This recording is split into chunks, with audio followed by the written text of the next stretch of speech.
Hello everyone and welcome back to another creepy upload, जहां मैं आपके साथ हुए क्रीपी इंसिडेंट्स सुनाता हूं। तो अगर आपको भी अपनी स्टोरीज मुझे सबमिट करनी है तो नीचे दिए गए ईमेल एड्रेस पर उन्हें हिंदी में या इंग्लिश में भेजें। और हाँ, अपनी स्टोरी का थोड़ा सा कॉन्टेक्स्ट मेल के सब्जेक्ट में भी लिख देना, क्योंकि बहुत सारे मेल्स आ रहे हैं मुझे स्टोरीज के और ये थोड़ा सा मिक्सअप हो रहा है। तो आप लोग सब्जेक्ट में ये फॉर्मेट यूज करना। सबसे पहले तो genre, for example evil spirits, possessed, stalker या फिर वियर्ड इंसिडेंट। और इसके आगे कि ये किसके साथ हुआ था ये लिखना, stalker incident with my sister. I hope understand कि मैं ऐसा करने के लिए क्यों कह रहा हूँ। But without any further ado, let's start with this video. Mumbai बहुत ही ज्यादा हलचल वाली सिटी है। सच बात बोलो तो literally Mumbaikars they live their life. Mumbai में कुछ लोगों के एम्बिशंस है तो कुछ लोग बस जिंदगी को जीना चाहते हैं। और इस कहानी में भी ऐसा ही कुछ था। इस लड़के के बहुत सारे एम्बिशंस थे, इस लड़के की लाइफ बहुत ही ज्यादा बिजी थी। और इसकी कहानी एक मुंबई के हाईवे की है। पर मुंबई के हाईवे पर इस लड़के को एक भारीपन महसूस हुआ। वो बाइक पर था तो हो सकता है कि बस हवा होगी, या फिर ये भी हो सकता है कि उस साइड पर कोई मरा हो। ये बात पिछले साल दिसंबर की है। इन दिनों में मुंबई में पढ़ाई कर रहा था। कॉलेज की पढ़ाई करने के बाद अपने खाली समय में मैं कांदीवाली में जिम जाता था और दिन भर थकान और जिम के बाद रात में करीब 2:30 बजे जिम से वापस आता था। आई नो दिस थिंग कि ये बहुत अनयूजुअल है इतना रात में जिम करना, पर मेरे पास यही फ्री टाइम था और मुंबई में ऐसे कहीं जिम हैं जो दिन भर खुले रहते हैं। So it used to work out for me for the best. और 2:30 बजे ट्रैफिक भी काफ़ी कम रहता था, so that was a plus point for me. Gym के साथ साथ मुझे बाइकों का भी बहुत शौक है और मुंबई में रात को राइड करना इज़ अ ब्लिस। सच में खाली रोड में बाइक भगाने में जो आनंद है वो मैं तुम्हें अपने शब्दों में बयां नहीं कर सकता। वैसे तो नॉर्मली मैं हाईवे से होते हुए जाता था रात में, because it was the fastest route and obviously it was straight. पर मैंने एक दिन सोचा कि क्यों ना एक नया रास्ता अपनाया जाए, तो मैं अपनी बाइक लेकर एक नए कॉलोनी के पतले रास्ते से निकल गया। मैं इस एरिया से फेमिलियर था और वैसे तो ये रास्ता नॉर्मली रात को बंद रहता था, लेकिन जब मैं बाइक लेकर यहाँ गया रात में तो मुझे किसी ने भी नहीं रोका। खैर, मैं शायद छोटे कश्मीर से पीछे जो रॉयल पाम्स के पास पड़ता है उस एरिया से गुजर रहा था।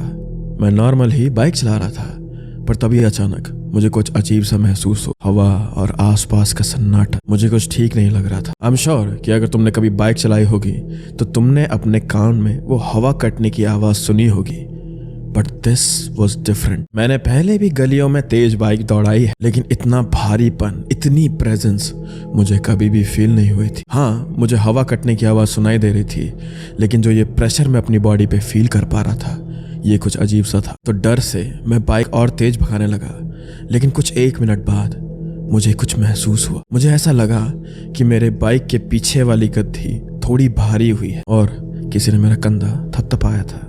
मेरा कंधा थपथपाने के बाद मुझे ऐसा दोबारा फील हुआ कि पीछे सीट में प्रेशर बढ़ गया है, जैसे कि कोई बहुत भारी आदमी वहां बैठा हो। सच बताऊं तो उस वक्त मेरा दिमाग रुक चुका था। मैं 80 किलोमीटर की स्पीड से चल रहा था, तो किसी का ऐसे अचानक मेरी चलती बाइक में बैठ जाना wasn't possible, right? It did not make any sense. बहुत क्रीपी थॉट्स आने लग गए मेरे दिमाग में, तो गाड़ी रोकने के बजाय मैं गाड़ी और तेज भगाने लगा। और फिर अचानक दोबारा किसी ने मेरा कंधा थपथपाया, जिसके एकदम बाद एक आवाज आई। सच बोलूं तो टिपिकल मुंबई भाषा में मेरी फट चुकी थी। मैं इन सब चीजों में विश्वास नहीं करता हूं, लेकिन सच में मुझे बहुत डर लगा। मेरे दिमाग में ये चीज कंप्यूट नहीं हो पा रही थी कि आखिर ये आवाज और ये भारीपन मुझे क्यों महसूस हो रहा है। मेरे दिमाग ने मुझसे कहा कि एक बार पीछे देखकर श्योर हो जा, लेकिन मेरे दिल ने कहा कि नहीं, यहाँ से भाग जा। तो मैंने अपने दिमाग की जगह दिल की सुनी। मैंने गाड़ी एकदम तेज भगाई और जल्दी से घर पहुंचने की कोशिश करी। ये वाला पार्ट तुम्हें बचकाना लग सकता है, लेकिन मैंने अपने दिमाग में ऐसा सोचा कि अगर मैं गाड़ी तेज भगाऊं और किसी स्पीड बम्प के थ्रू होकर जाऊं तो जो मेरे पीछे आदमी बैठा है वो चला जाएगा, वो गिर जाएगा। That's what I thought. पर तेज चलाने के चक्कर में मैं गाड़ी का कंट्रोल कहीं मोड़ों पर खो रहा था। पर उस टाइम पर मुझे उस बात से कुछ भी फर्क नहीं पड़ रहा था। I just wanted to get home. मेरे कंधे पर थपथपाहट और पीछे से वो आवाज 2-3 बार और आई। सच कहूं तो मुझे ये सब कुछ धुंधला धुंधला ही याद है। जैसे ही मैं मारो स्टॉप पर पहुंचा, मुझे बहुत उल्टी सी आई। मैं ज़्यादातर ये इंसिडेंट लोगों को नहीं बताता हूँ, क्योंकि कहीं ना कहीं मुझे पता है कि लोग मेरा मजाक उड़ाएंगे, मुझ पर विश्वास नहीं करेंगे और मुझे पागल समझेंगे। पर अगर सच कहूँ तो अभी भी ये बताते हुए मेरे रोंगटे खड़े हो जाते हैं। मैंने अपनी जिंदगी में कभी भी कोई नशे नहीं करे। मेरा हमेशा ये मानना है कि जितना पैसा मैं नशे में उड़ाऊंगा उतने का मैं प्रोटीन खरीद लूंगा।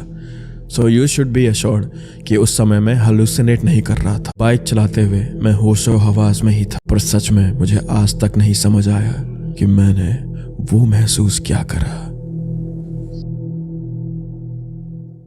As we all love horror, तो आज मैं आपको एक कमाल के हॉरर सर्वाइवल गेम के बारे में बताना चाहता हूँ जो बहुत ही जल्द स्टीम पर लॉन्च होने जा रहा है। इस गेम में आपको एनवायरनमेंट को नेविगेट करने के लिए स्कैनर का यूज करना होगा और एनिमीज को आप अपने माइक्रोफोन की आवाज सुना सकते हैं। ये एक डरावना गेम है जिसमें आपको दुनिया के बीच में नेविगेट करना पड़ेगा। आप इस वर्ल्ड के बीच में होंगे जबकि दुश्मन इधर उधर होंगे। इसके अलावा स्कैनर को अपग्रेड करने के लिए पार्ट्स ढूंढने होंगे, लेवल्स को क्रॉस करना होगा, छुपना होगा, अपनी इन्वेंटरी को मैनेज करना होगा और उसमें आपको बहुत सारे पजल्स भी सॉल्व करने पड़ेंगे। गेम का नाम है द वॉइडनेस और ये 17 मार्च 2023 को लॉन्च होगा। प्लीज आप इस गेम को स्टीम पर चेक करें और नीचे दिए गए लिंक से या फिर पिन कमेंट से आप इसको प्लीज विश लिस्ट करें। Wish listing a game really helps out a lot to developer. खरीदने की जरूरत भी नहीं है अभी, अगर तुम खाली उसे विश लिस्ट कर दोगे तो भी बहुत ज्यादा हेल्प होगी इनकी। So will you be brave enough to step into the voidness. डर इंसान का सबसे बड़ा कैटलिस्ट है। अगर डर नहीं होता तो लोग बहुत ही ज्यादा अनहिंज्ड होते, बहुत ही सारे क्राइम करते और society would be done for. पर क्या डर से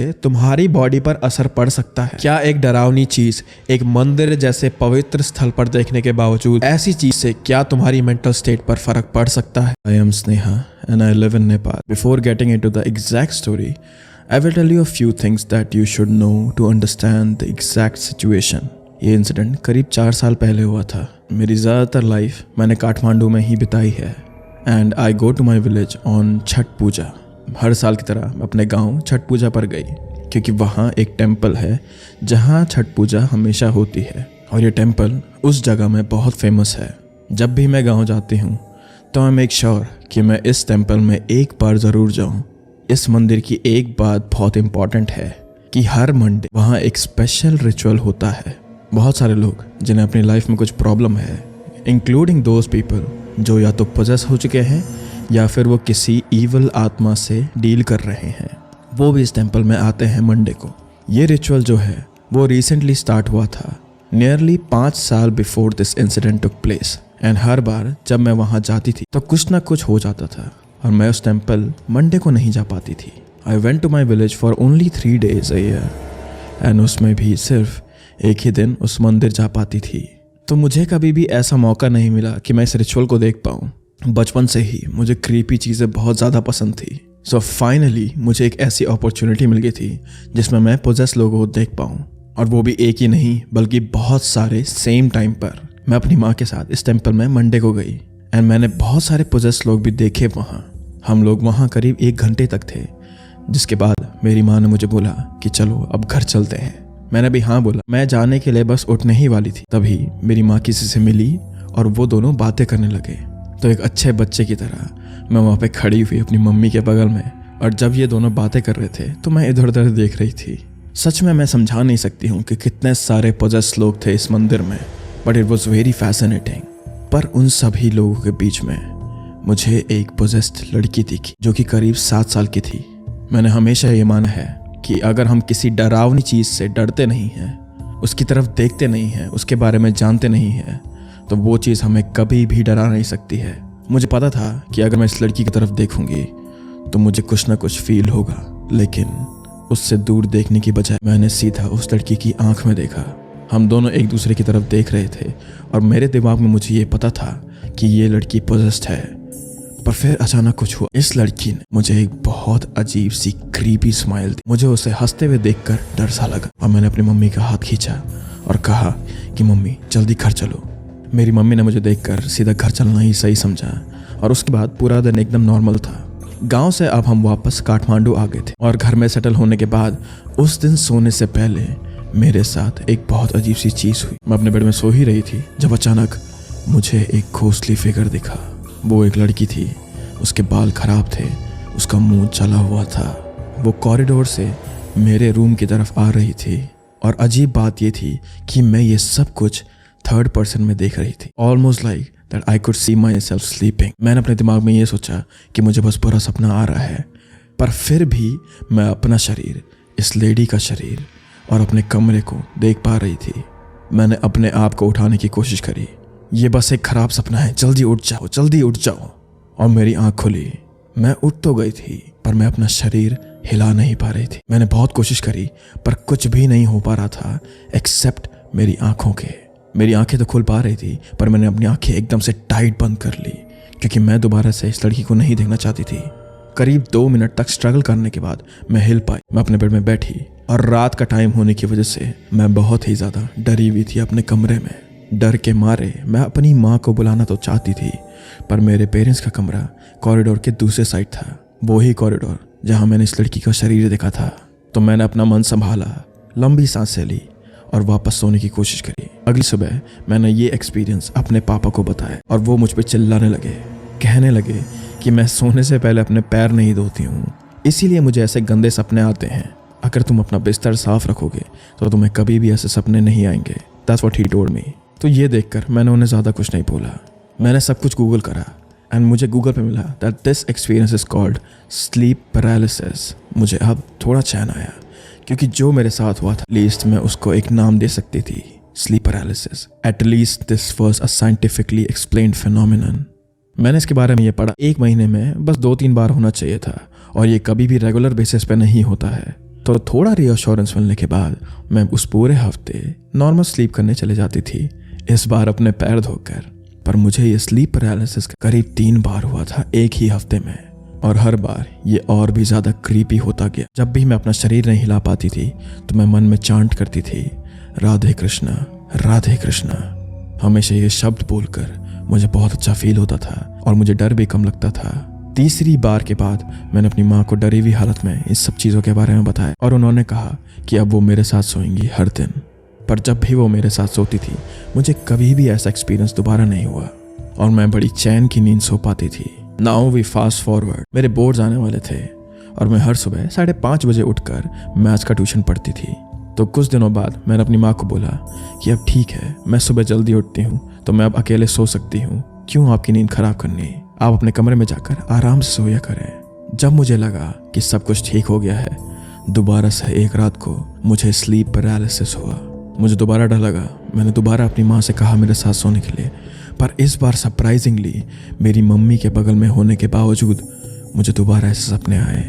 मैंने चिल्लाना चाहा, मैंने रोना चाहा अपनी मॉम को उठाने के लिए, पर कुछ भी काम नहीं कर रहा था। मैंने तब साथ शेयर करा और इस दोस्त का घर एक सेमेटरी के पास में था। सरप्राइजिंगली उसे स्लीप पैरालिसिस के बारे में पता था क्योंकि उसकी बहन को ये चीज़ें पहले बहुत बार हो चुकी थी। तो उसने मुझे सजेस्ट करा कि अपने पिलो के नीचे एक खुखरी रख कर सोना, तो मैं कभी भी गंदे सपने नहीं आएंगे।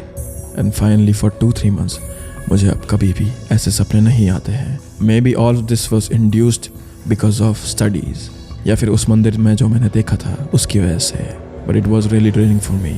सो आई होप कि ये स्टोरी बाकी लोगों को hope they. Talking about sleep, मेरी स्लॉशर वाली वीडियो उस केस के बारे में स्टडी करते हुए मुझे भी ऐसी ही सेम चीज फील हुई थी। So I kinda empathize with this girl. मैं भी अपने आप को 3rd पर्सन में देख पा रहा था, रिलेटेबल टू मी, और मेरे साथ भी ऐसा पहली बार हुआ था। But I hope that this girl is okay now and this is all in your past. Okay, this story is almost like a true crime जो कि मैं अपने मेन चैनल पे सुना सकता हूँ। जिस बंदे ने मुझे ये स्टोरी मेल करी थी मैंने उसको वापस मेल करा था टू जस्ट टू आस्क कि क्या हुआ उसके दोस्तों के साथ, लेकिन मुझे उससे कोई रिप्लाई नहीं मिला अभी तक। So I am thinking that this is canon for now. बस मैं इतना ही कहूंगा कि कहीं भी अपने दोस्तों के साथ घूमने से पहले बहुत ही ज्यादा प्रिपेयर करके जाना, और else you will face the worst. मैं और मेरे दोस्त कोलकाता में रहते हैं और हम सभी एक ही ऑफिस में काम करते हैं। हम सभी की उम्र 26 से 34 साल के बीच में है और हमें शहर के किनारे एक अबैंडन टनल मिला था जहां पर हमने वीकेंड में एडवेंचर के लिए निकलने का डिसाइड करा था। हमारे ग्रुप में रोहित, अमन, सिमरन और निशा है। रोहित और अमन ज़्यादा एडवेंचरस नहीं है जबकि सिमरन और निशा थोड़े शांत थे, पर उन्हें मज़ा करना पसंद था। और जहाँ तक रही मेरी बात तो मैं इन सब के कहीं बीच में लाया करता हूँ। तो एक संडे को हम इस एडवेंचर पर निकले। जब हम टनल की तरफ जा रहे थे तो हम अपने काम और पर्सनल लाइफ के बारे में मजाक कर रहे थे और बातें कर रहे थे। हमारे ग्रुप में एक कपल है, रोहित और सिमरन। वो आपस में फ्लर्ट करते रहते हैं जिससे सबको थोड़ा सा अनकंफर्टेबल महसूस तो हो ही रहा था। मैं हमेशा से ही उन्हें एक दूसरे के लिए पसंद करते हुए देखता था, लेकिन मैंने कभी भी नहीं सोचा था कि ये सच में एक दूसरे को डेट कर रहे हैं। जो भी था, इन दोनों की शैतानी यहाँ भी खत्म नहीं हो रही थी। हम टनल के एंट्रेंस पर पहुंचे और मैं ये सच में एडमिट करना चाहता हूँ कि मैं थोड़ा अनईजी महसूस कर रहा था। रोहित और सिमरन की वजह से नहीं, बल्कि इस टनल की वजह से। टनल पिच ब्लैक था और हमें गाइड करने के लिए कोई भी लाइट्स नहीं थी। जब हमने अंदर कदम रखा तो हमारे पैरों की आवाज़ दीवारों से एको हो रही थी, जिससे मुझे एक भयंकर एहसास हो रहा था। पानी के बूंदों की आवाज़ और पत्तियों की हरकतें भी हमें इस टनल में सुनाई दे रही थी। टनल लंबा और घुमावदार था और हमें अपने मोबाइल फ़ोन की फ्लैश लाइट्स का इस्तेमाल करना पड़ रहा था। जब हम टनल के अंदर गए और गहराई में जाते गए तो हवा ठंडी होने लगी और मैंने एक शिवर महसूस करी। मुझे पता चला कि अमन को और ज़्यादा अनईजी महसूस हो रहा था और सिमरन ने उसे कंफर्टेबल फील कराने के लिए उसका हाथ पकड़ा। मैंने टनल में एक फोर्क देखा, मतलब 2 रास्ते, और हमारी टीम में ये डिबेट चल रही थी कि कौन सा रास्ता लेना चाहिए। अमन और निशा राइट जाना चाहते थे और आखिर में हमने डिसाइड किया कि हम लोग अलग हो जाएंगे।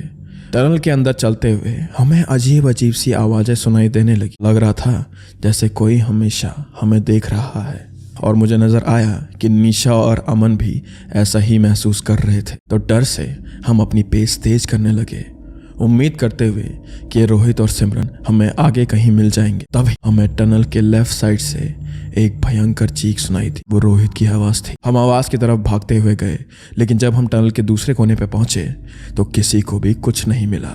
रोहित और सिमरन गायब हो चुके थे। हमने टनल में खोजना शुरू करा, उनका नाम पुकारा, उनके लिए चिल्लाए, लेकिन कोई भी जवाब नहीं दे रहा था। हमने डिसाइड करा कि हम अलग अलग एरिया में ढूंढेंगे इन लोगों को। अमन और ईशा राइट साइड में गए, जबकि मैं लेफ्ट साइड में गया अकेला। जब मैं चल ही रहा था तो मुझे एक बहुत धीमी गुर्राने की आवाज़ सुनाई थी। मुझे लगा कि ये आवाज़ सिर्फ मनगढ़ंत है, मेरा दिमाग मेरे साथ ट्रिक्स प्ले कर रहा है। लेकिन आवाज़ धीरे धीरे बढ़ती गई, मेरे और पास आती गई और भी ज़्यादा भारी होती गई। डर से मैंने भागना शुरू कर, लेकिन मेरी फ़ोन की बैटरी ख़त्म होने को आई और अचानक भागते भागते मेरा फ़ोन डेड हो गया।